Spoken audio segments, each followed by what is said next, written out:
Welcome back, Insomniacs, to another episode of Never Sleep Again TV. Well, here in Pennsylvania, the leaves are falling, they're changing colors, and we're experiencing fall. And yes, we are very lucky to have fall here, because I guess that doesn't exist in some states. They don't get to see any of the changes. Some lucky places that don't have to deal with the Yeah. frigid temperatures Yeah, right? and the depression. But no, they drive all the way to PA just to look at some colorful leaves. Like, come on, guys, really?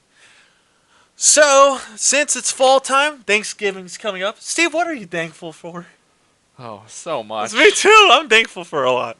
I'm thankful for my new piece of shit camera that keeps failing on Yeah, us. that happens. Yeah. No, in reality, though, I mean, I'm thankful for the show. I'm thankful for the obviously. show, and I'm thankful for The Insomniacs. the Insomniacs, obviously. and I'm really thankful for all the guests that worked with us, Yeah. and for, people sending us a review copy, inviting us to events, all that cool stuff, and, meeting a lot of new people. I'm thankful for everything that the show has brought for us. Yeah. So, all right. What are you thankful for, guys? Nah, just kidding. We don't care. We're here to talk about Thanksgiving horror films, okay? All right, so, way back in the day when we were kids, Grindhouse came out. Very, very exciting because it was going to be our first double feature in a movie theater. And Grindhouse, as you know, is Planet Terror and Death Proof. But something that we all loved was between the features, there was a bunch of fake mock trailers. So, Steve, what was our possible first hint to even look at Thanksgiving horror? It was Eli Roth, I think. Mm-hmm. Yeah. He had one of the fake trailers for a movie called Thanksgiving. What a great idea, right? Why not? Every other holiday has one. And it just looked like a super sleazy, like, slasher with somebody killing people dressed as a pilgrim. Yeah, it definitely seemed like an old slasher that you would see in a Grindhouse appropriately with the title of the movie. But, Right. yeah, to be honest, it looks great. And, for ever since that came out, people have been asking, are they ever going to make this a real movie? Like, because it would be fucking awesome. Did they ever try to do anything with Thanksgiving? Yeah, I think once they were able to spawn off Machete into, like, a popular movie, they kind of started considering the other movies that they did trailers for. And Eli Roth actually announced, I think it was like 2 years ago now, that he was working on making a full feature out of Thanksgiving, but then has given, like, very little information on it since then. And something naturally I would ask is, if they do a feature-length film, are they going to get the people that were in the trailer, just for the sake of the continuity, or would they just revamp the whole thing? Because in Machete, did they have anyone in the trailer that was in the actual movie? Oof, I don't remember at all. Because, it would be hard to imagine that they would have the scenes that were in the trailer actually in the movie. You know what I mean? That seems way too complicated. Right. But yeah, it'd probably just be a whole new fresh thing. Yeah, probably, just spawned off of the idea of Yeah. the trailer. But yeah, we all loved that. That was really cool. So naturally, that led us into getting curious about what Thanksgiving horror films can be out there. So for this specific Thanksgiving special, we watched a couple of Thanksgiving horror films. So besides that awesome Thanksgiving trailer that we discussed, there's also a couple other ones out there like Blood Freak, Blood Rage, and Thanksgiving. So we're going to talk about a little bit about each of these films that we watched. So, Steve, I guess let's start off with you. Okay. Well, I kind of jumped in not knowing anything about it, but I started with Blood Freak. Weird fucking movie, dude. Like, in a good way, but really weird. The basic plot, without going too in detail, is like a dude stops on the side of the road to help this girl who has, like, a flat tire. She invites him back to this party that her sister threw. Everybody's, like, doing drugs and stuff, but the dude's like, oh, I'm not really into that. But, of course, he's going to get into that. Yeah. So the girl kind of seduces him, like, not only, like, sexually, but into the drug life. But I say drug life, it's just weed. They're just really addicting marijuana. Right? Yeah, it's like super crack weed that, like, makes you shake and shit when you're withdrawn. Get the cold sweats and all that. But, so to kind of start making some money and stuff, the guy decides that he's going to go work with the girl's, like, father at this, like, poultry farm. While he's there, there's like a lab, and the lab tech guys are like, "Hey, if you want to make a little extra cash, come do some experiments with us." So for some reason, they have him eat like a whole turkey. That's like it has like experimental drugs in it or whatever. So he's like walking around, kind of like feeling all weird, like passes out, I think. And he wakes up, and all of a sudden he's like human from the neck down, but like paper mache turkey head. Wow. And so with this head, is he able to still communicate with the I don't characters? Or think so. I think it's just like noise. so just gobble gobble, Right, essentially. right. Wow. But he goes around from that point basically like murdering drug addicts and drinking their blood. Wow. Yeah. So It's ridiculous. and then how he obviously runs into some characters that probably realized who he is now, right? Right. So Well, he like goes home to the sister girlfriend thing or whatever, and like she's all freaked out at first, but then like 2 seconds later when he starts like putting the moves on, she just like fucks him. But like in the oh middle, wow. So but there's some bestiality. So be aware of that, viewers. like mid fucking, she's just like, what are the children gonna look like? Like, as if she has some magical like knowledge that she just knows she's gonna get like pregnant from this. What I the guess. fuck? It's weird, dude. Did she end up getting pregnant? Not that they brought up, Oh, at least. maybe that'll be for a sequel one day. Well, because the weird thing is, like, not to spoil the ending, but they kind of just like threw it all away. Like at the end, like he kind of wakes up where he passed out, and he doesn't have the turkey head, and you're kind of like, so was it a dream, or was it the power of God? Because it was all like the movie was very like Christian and very like anti-drug. Were like the two most important things behind it. So it's like a Thanksgiving Reefer Madness horror flick, Yeah. essentially. And like we had talked about it, I'm not sure exactly if that was in jest, like in parody, or if that was like a serious. Yeah, I mean, when did it come out? The 70s? Yeah, or I think it was something? like 72. I mean, because of that, I could see it being more of a serious message versus, because obviously around then they were doing the really strong moral horror theme movies Right. where, don't do drugs, don't have sex. So I could see it being in that vein of being serious. I'm surprised that like no Dare program or anything ever like cut out the footage where he like smokes the joint and then just cut it to where he's like tweaking out Oh my on the God. couch and shit to be like, this is what marijuana does to you. That's fucking crazy. Yeah, maybe they should show that in Dare class for Thanksgiving time. Right. That'd be fun. So, so Blood Freaks. So that was a cool old one. It's funny because at first I thought we might have watched the same movie.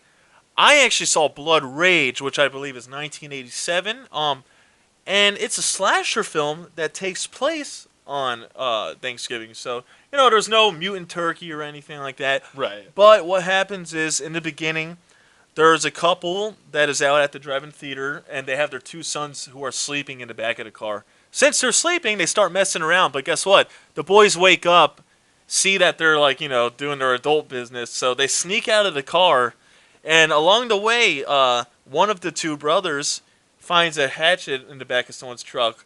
So they go up to a car and watch this teen couple having sex, and when they get busted, the guy's like, "Hey, you perverts! Like, get out of here! Like, what are you doing watching us?" For no reason, the boy just goes up to the fucking window and starts hatcheting the guy's face for no reason, as the girl's still underneath him. Right. So obviously he's like, ah, and he's getting hacked in the head, and he dies, and the girl runs away naked.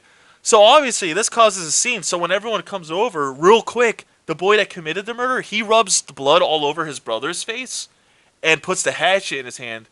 And the boy is in shock, so he just stands there. So essentially, Terry, the brother who did the killing, he framed his brother Todd. Right. So, and it's sad because that traumatized Todd so bad, he never was able to like speak up and say, it wasn't me, it was him. But 10 years later, when he turned 16, I believe he was 16, he finally snaps out of his catatonic state, and he realizes that he was wrongfully institutionalized because of his brother. And the doctor starts to believe him and tells his mom when she visits, and she's like, "No, that's impossible. Like Terry would never do that. He's a good boy." Well, guess what? Thanksgiving Day, Todd breaks out of the fucking mental institution, and guess where he's probably headed? He's probably headed home to set things right. Well, guess what? The doctor visits the mom's house saying, "Your son escaped. Is he here? Have you seen him?" And she's like, "No." And the doctor is being escorted by a guy with a tranquilizer gun. Uh, and this really freaks out Terry because he knows, fuck, my brother's out. He's gonna expose me as being the one that did it. So what does Terry do? He starts going on a killing spree, killing his like neighbors, his friends. So that way everyone thinks like, oh, now that Todd's back out, people are getting killed again. But guess what? He slowly reveals himself to his friends one by one right as he kills them. And there's actually a really infamous kind of tagline for the movie. When Terry is looking for Todd with his friend picks up a bloody machete, and he's like, "Oh my God, Terry, look at this!" And then Terry looks at his friend and goes, "That's not cranberry sauce. That's not cranberry sauce." And then and his friend looks at him, and he just gets like hacked, and he kills him. So that line has pretty much become infamous. Like Right. when people talk about Thanksgiving horror, everyone's like, "Oh, that's not cranberry sauce." It's funny, even on Facebook when I wrote "Watching Blood Rage," our friend Lance that was on the show, he wrote, "It's not cranberry sauce." And 2 minutes later, after he typed it, is when I saw that scene. So, it was really funny. But at the end, the brothers pretty much have to face one another, and the ending is so fucking climactic, and the mom plays such a disturbed, fucking crazy mom. Like, that's a fantastic movie. Even besides Thanksgiving, it's a solid slasher film, and I now want to own it on Blu-ray. And I do believe they are gonna have a nice set released in the future for that movie. Sweet. At least from what I heard. So I'm gonna be keeping an eye out for Blood Rage. And if you haven't seen Blood Rage, I highly recommend that. Yeah, I definitely want to check it out. I feel like I watched the worst of the two movies. Yeah, maybe because this wasn't corny at all. This was just straight up good. Right. All right, and then what's the next franchise that we're gonna discuss? Oh, Thanksgiving. Thanksgiving, and Yeah. I saw the first, and we'll talk about the other one later. But so, what do you think about the first one? You saw it years ago. I know. Oh, yeah. For the, It's good. It's very like low budget, schlocky, like kind of horror comedy. But it's kind of your typical story, like, oh, it's Thanksgiving break and college kids are headed home together, carpooling basically. yep. And then all of a sudden there's a killer, but that killer just happens to be like a puppet turkey. Yep. And do you know what? This turkey, it's not just because he's like a puppet thing running around. He truly reminded me of Chucky because Oh, yeah. he had that attitude, he had the jokes, the one-liners. Like he just had the same kind of style that Chucky had. So I really loved it. But the turkey, he was great. Of course, I thought it was a little stupid in the beginning how they had the whole backlore. They're like, oh, what one day like these pilgrims really disrespected one of like the Native Americans, so he decided to curse all white men with this like turkey that he resurrects from like hell or something. Right, And like the turkey every goes around 500 killing white years. men. Yeah, yeah, like whenever it's the anniversary of when it happened.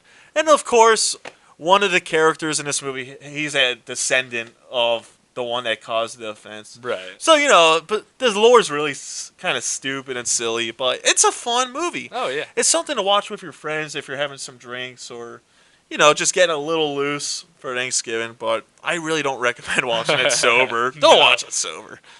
But yeah, Thanksgiving, it was fun. Yeah. You even get to see right when you think the turkey's dead, he even goes radioactive and comes back at the end. So it's awesome. Now, something that people really are curious about is in this franchise, it's Thanksgiving 1 and then Thanksgiving 3. In fact, some people think it's a trilogy, but Steve, go on and explain this to us. Yeah, Thanksgiving 3 went super meta, basically, and acknowledges the fact that they're movies, and it starts out as like a scene from Thanksgiving 2. That is apparently the first movie ever completely shot in space. Wow. So the reviews come out on the movie and they're just like garbage. It's just like, oh, it's the worst movie of all time. So Turkey is actually like an actor with like a family and stuff. Still a turkey though, right? Yeah. Okay. And he's sitting there watching the news, and they have like a broadcast saying, "Oh, Thanksgiving 2, the worst movie of all time. All copies are being destroyed." For some dumb reason, they like burn all the copies but one, and then the one they're like, "Yeah," and then we threw one in the trash. So Just for no reason, right? yeah, so of course the entirety of the movie is for him to go out and try Track and down find this that. one Oh, trashed that's so copy. funny. Yeah. And how many people could really get in the way of something that was thrown in the trash? Like, do people find it like, oh, what's this? And it's like, no, don't. Right? Like, I can't imagine how that works. Like it leads to this really weird. Like the budget got a lot higher because they kickstarted the movie and got almost like $100,000. $100,000! Holy shit, that's ridiculous. Yeah. So like, there's a lot of weird like puppet characters, and there's like animation scenes and stuff. I'm like, a big fan of puppets, so you know what? I'll probably have to check it out. Is there like other animal characters and? There's like a Muppet girl. There's like a little like worm puppet thing that sits on Okay. the shoulder of like a person. There's like a human character's mother is like a puppet old lady. She's like this old lady who has like a boombox on the back of her wheelchair, and she wears shutter shades. She's a rapper. She calls Cool mom, huh? yeah, she calls herself Flois. Flois. That's a real awesome rapper name. Well, the Muppet looking one is like this like yellow chick. I forget her name, but she like lost her brain for some reason, and so she's out looking for that. Runs into this like puppet trash pile, and the trash pile is like, "Oh, I may have it," and it goes like and like coughs some shit out, but instead of her brain, it coughs out the DVD copy of Oh Thanksgiving my god, 2. that's pretty funny. So now she's the one who has it, and like Turkey's trying to hunt her down. Yeah, you know what? It seems pretty fun. Obviously, instead of being a true sequel, it's more of like a movie about the movie, like you were Right. saying, like that meta type thing. But you know, I'm sure it's still fun to watch. Oh, it's a blast to definitely watch. enjoyable. It's probably more comedy than horror versus the first one. The first one was kind of a nice balance, even though it was Yeah. just silly. But And that, like how you mentioned not watching sober, like I don't know about the first movie, but I know at least Thanksgiving 3 on the DVD, when you hit play, you can select like play up top. There's two different versions of commentary, or the bottom selection is a drinking game. that's fucking cool. The screen will actually like tell you when to drink. So not only are these movies to watch for Thanksgiving, but get some friends, pop in Thanksgiving 3, and Yeah. play a fucking drinking game, guys. Get lit. Yep. Get some eggnog or coquitos, whatever you prefer. They're both great in my book. I don't know if I ever had coquito. It's good. It's Puerto Rican eggnog. It's like coconut eggnog. But I didn't even realize, but apparently people drink that all year round. And it's funny because I always drink eggnog all year round if I can find it. So Right. I'm like, wow. So, you know, I'm not the only one. So that's pretty cool. I wonder why there's not like a specific like Thanksgiving beverage, because eggnog I always think is more like Christmassy. Yeah. Like yeah. they need to create like a cranberry sauce something or other. Dude, whoever puts cranberries on their turkey is out of their mind, in my opinion. Fucking fruit on my meat? No. I used to watch that How I Met Your Mother show, and they Mhm. made a drink called like the Thanksgiving dinner or whatever, and it was like a cranberry martini that they Oh. would drop like turkey bouillon cube in or whatever to kind of get a little turkey flavor, and it was weird, that dude. sounds I would kinda never gross. drink it, Yeah, but I don't think I would ever drink that. that was the first thing I thought of. So yeah, I mean, for these movies we discuss, there aren't really much else out there. There's that. I think there was another one called like I think it's Home Sweet Sweet. Home. Yeah, and it's kind of like Blood Rage, I guess, where not a story, but it's just a slasher that happens to take place during Thanksgiving. right. But out of everything we discussed, my highest recommendation is definitely going to be Blood Rage. And then, like I said, Thanksgiving, if you just want to see pure stupidity. Like, it's funny, you know? Yeah. It's funny. But Blood Rage is a totally serious slasher. So, would you recommend Blood Freak? I guess if you're looking for something a little weird and I guess off it the sounds more wall. like sci-fi horror. if there's experiments and like Yeah, I don't even know what to call it. It's just just weird. just one hell of a mutated movie Yeah. with a mutated turkey. I guess like smoke a little weed and watch it, and Yeah, then see if it makes you feel guilty about with your smoking parents' that weed. permission, of course. All right. Well, yes. So, we hope you check out some of these horror films for Thanksgiving, because yes, there are horror films for Thanksgiving. So check them out. Get some friends to watch them with you, and tell us, what do you like to do for Thanksgiving? You're gonna go visit some family, some friends. You're gonna pop in some movies with them. What do you like to watch every year? All right. Well, I guess that's gonna wrap it up. So, Curious And Cyclops, Steve, happy Thanksgiving to all, and enjoy. Bye bye. Gerber, gerber, gerber, gerber. thanks guys.